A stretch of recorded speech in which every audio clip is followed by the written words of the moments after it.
पुओ धर्म बदलाइला बोली बापांकर होई पारुनी शेषकृत्य 2 दिन अंतिम सत्कार अपेक्षा मृत शरीर एभली किछि घटना घटी बालेश्वर रईबणिया थाना रंगमाटिया गाँव में गत बुधवार दिन गाँवर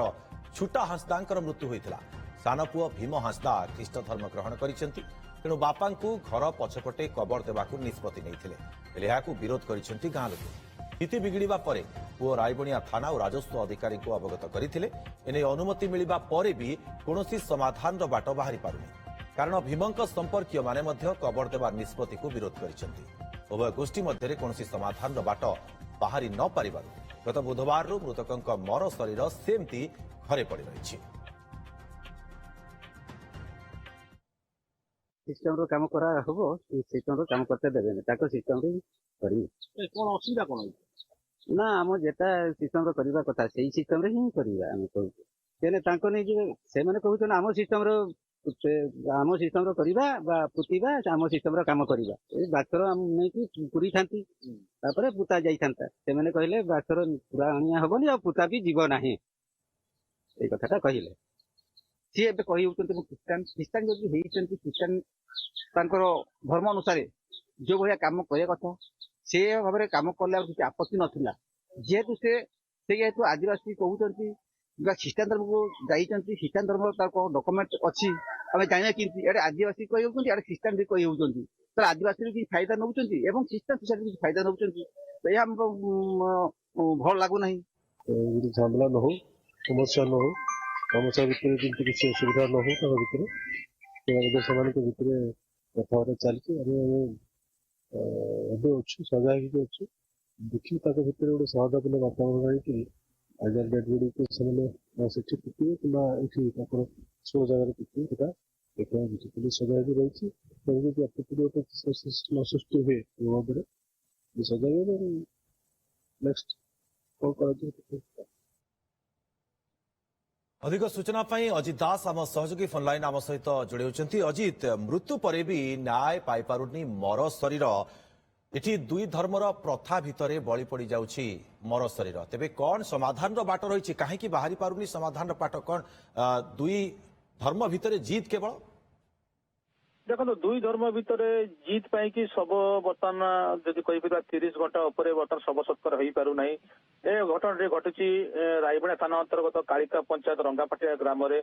नाम हूँ छोटा हांसदा 95 वर्ष बयस बुधवार दिन मृत्युवरण करते मृत्युवरण करने जेहेतु पुओ अलग गोटे धर्मर धर्मांतरीकरण होती सी चाहते रीतिनीति अनुसार धर्म अनुसार बाड़ी ही शव सत्कार कर आदिवासी संप्रदाय लोक मैंने कहते ना जेहेतु तुम धर्म परिवर्तन कर तुम जो धर्म तुम से शव नहीं जाओ एटी आम करने दबू ना जदि तुम शव सत्कार कर आदिवासी नियम रीति नीति अनुसार तुम शव सत्कार कर जहाँपाई कि दुई धर्मांतरण पाई बर्तमान शव बर्तमान पड़ रही घटनास्थल में उत्तेजना लगी रही जलस्वर एसडीपीओ और रायबणिया पुलिस घटनास्थल में मुतयन अच्छी दुई धर्मांतरण मध्य जुक्तितर्क चली घटनास्थल में घटना सुधा तहसिलदार पहुंची ना जिलापाल निर्देश क्रमे तहसिलदार किसी समय पहुंचे जलस्वर एसडीपीओ से बुझासुझा करने चेष्टा कर गत काली राति स्थायी समाधान हो पारना केवल से कहते जदि तुम धर्म परिवर्तन कर तुम से धर्म अनुसार बाहर कर जदि तुम आदिवासी रीतिनीति अजित एवं भी समाधान रास्ता प्रकृत में कौन जिते प्रशासन आसी बुझासुझा करुच्ची एठी धर्म बदल देला पुओ किंतु मला परे भी बापा को मिलुची सजा ये 2 दिन बीती गलानी किंतु समाधान रास्ता प्रकृत में केमती बाहर देखो से कहते जदि तुम धर्म परिवर्तन करमको लेखा देखाओ कौन जो लेखा देखाओ कारण जिलापाल लेखिकी देवे कि जिला तुम जो धर्म परिवर्तन कर तुम अलग स्थान अच्छी कि तुम से सब किसी करूना जदि तुम न कर आम हिंदू रीतिनीति अनुसार शव सत्कार कर जहाँ बर्तमान छिड़ी पारे बर्तमान आ किसी समय तहसिलदार पंचायत सरपंच और एसडीपीओ जी अच्छे आउ थे बैठक बस ग्रामसभा हम तापर सिद्धांत हो पारे आमको जहाँ एसडीपीओ सूचना जिते बुझासुझा कले बुझाई नाराज से कहते जदि धर्म परिवर्तन कर तुम अलग जगह ले जाओ जदि अजित एभली परिस्थिति रे सामाजिक जदि देखा सामाजिक स्थितिर चित्र को केमती देखिए आपण जे एमती गोटे घटना घटी धर्म को लेकिन माने मृत शरीर को आम सम्मान दे पारु ना ଦେଖନ୍ତୁ ଧର୍ମକୁ ଯେହେତୁ ରାଇବଣିଆ ଅଞ୍ଚଳ ଗୋଟେ ଆଦିବାସୀ ଅଧିଷ୍ଠିତ ଅଞ୍ଚଳ, ସେଠାରେ ଲୋକମାନେ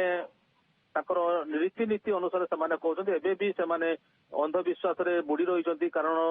30 ଘଣ୍ଟା ବିତି ଯାଇଥିଲେ ମଧ୍ୟ ଶବକୁ ମଧ୍ୟ ସତ୍କାର କରାଯାଇ ପାରୁନାହିଁ, ସ୍ଥାୟୀ ସମାଧାନ ମଧ୍ୟ ହେଇପାରୁନାହିଁ। କାରଣ ସେମାନେ କହୁଛନ୍ତି ତମେ ଆଦିବାସୀ ହେଇ ମଧ୍ୟ କିଛି ସୁବିଧା ପାଉଛ, ପୁଣି ଅନ୍ୟ ଧର୍ମରୁ ମଧ୍ୟ ସୁବିଧା ପାଉଛ, ଏ ହେଇପାରିବନି। ଆମ ରୀତିନୀତି ଅନୁସାରେ ତମ ବାପା ଯେହେତୁ ଆମ ସହିତ ଥିଲେ, ଆମ ରୀତିନୀତି ଅନୁସାରେ ତମେ ତାକୁ ଶବ ସତ୍କାର କିନ୍ତୁ ଅଜିତ, କର। ଯେତେବେଳେ ରାଇବଣିଆ ଥାନା ଅଧିକାରୀ ଏବଂ ରାଜସ୍ୱ ଅଧିକାରୀ ପହଞ୍ଚିଛନ୍ତି, ବୁଝାସୁଝା କରୁଛନ୍ତି, ସେମାନଙ୍କୁ କଣ ଉତ୍ତର ଦଉଛନ୍ତି ଗ୍ରାମବାସୀ ଏବଂ ତାଙ୍କ ପୁଅ ମୃତକଙ୍କର? ମୃତକଙ୍କ ପୁଅ ଚାହୁଁଛନ୍ତି ଯେ ଶବ ସତ୍କାର କରିବେ, କିନ୍ତୁ ଗ୍ରାମବାସୀ ମାନଙ୍କର ବିରୋଧ ପାଇଁ କି ବର୍ତ୍ତମାନ ପୁଲିସ ମଧ୍ୟ ହରକଡଣାରେ ପଡିଛି ଏବଂ ପୁଲିସ ମଧ୍ୟ କୌଣସି ସ୍ଥାୟୀ ସମାଧାନ କରିପାରୁନାହାନ୍ତି। କିନ୍ତୁ ଯଦି ଉଭୟ ପକ୍ଷ ଜିଦ୍ରେ ଅଟଳ ରହିବେ, ତେବେ ସମାଧାନର ରାସ୍ତା ତ ବାହାରି ପାରିବନି। ଦେଖନ୍ତୁ, ସେଥିପାଇଁ ସେମାନେ ଜିଲ୍ଲାପାଳଙ୍କୁ ଚାହୁଁଛନ୍ତି ଯେ ଜିଲ୍ଲାପାଳ ଆସନ୍ତୁ, ଆମକୁ ଲିଖିତ ଭାବେ ଦିଅନ୍ତୁ ଯେ ତାଙ୍କୁ କୋଉଠି ଶବ ସତ୍କାର କରାଯିବ ଏବଂ ସେ ଯୋଉ ଧର୍ମ ପରିବର୍ତ୍ତନ କଲେ ତାଙ୍କର କୌଣସି ରେଜିଷ୍ଟର ହେଇଛି କି ନାହିଁ ତାର ପ୍ରମାଣ ସେମାନେ ମାଗୁଛନ୍ତି। କାରଣ ସେମାନେ କହୁଛନ୍ତି ଯେ ଆମ ରୀତିନୀତି ଅନୁସାରେ ହଉ, ଗ୍ରାମବାସୀଙ୍କ କଥା ଅନୁଯାୟୀ ପୁଅ କହୁଛି ମୋ ବାପାଙ୍କ, ମୁଁ ଯେହେତୁ ଧର୍ମ ପରିବର୍ତ୍ତନ କରିଛି, ମୋ ବାପାଙ୍କୁ ମୁଁ ସେଇଭଳି ଭାବରେ ଆମର ଯୋଉ ଧର୍ମୀୟ ଅନୁସାରେ ମୁଁ ତାଙ୍କୁ ଶବ ସତ୍କାର କରିବି। ସେଇ ଦ୍ୱନ୍ଦ୍ୱ ଭିତରେ ବର୍ତ୍ତମାନ ପଡି ରହିଛି, ବର୍ତ୍ତମାନ ସ୍ଥାୟୀ ସମାଧାନ ହେଇନାହିଁ। ଆଉ କିଛି ସମୟ ମଧ୍ୟରେ ଗ୍ରାମରେ ଆଉ ଏକ ବୈଠକ ଡକାଯିବ, ବୈଠକ ପରେ ନିଶ୍ଚିତ ସମାଧାନ ଅଜିତ, ହେଇପାରିବ। ନଜର ରଖିଥାନ୍ତୁ ବୈଠକ ଉପରେ, ପ୍ରକୃତରେ ସମାଧାନର ରାସ୍ତା କଣ ବାହାରି ପାରୁଛି ତା ଉପରେ ରହିବ ନଜର। ବହୁତ ବହୁତ ଧନ୍ୟବାଦ ଆପଣଙ୍କୁ ତମାମ ସୂଚନା ପାଇଁ ଅଜିତ।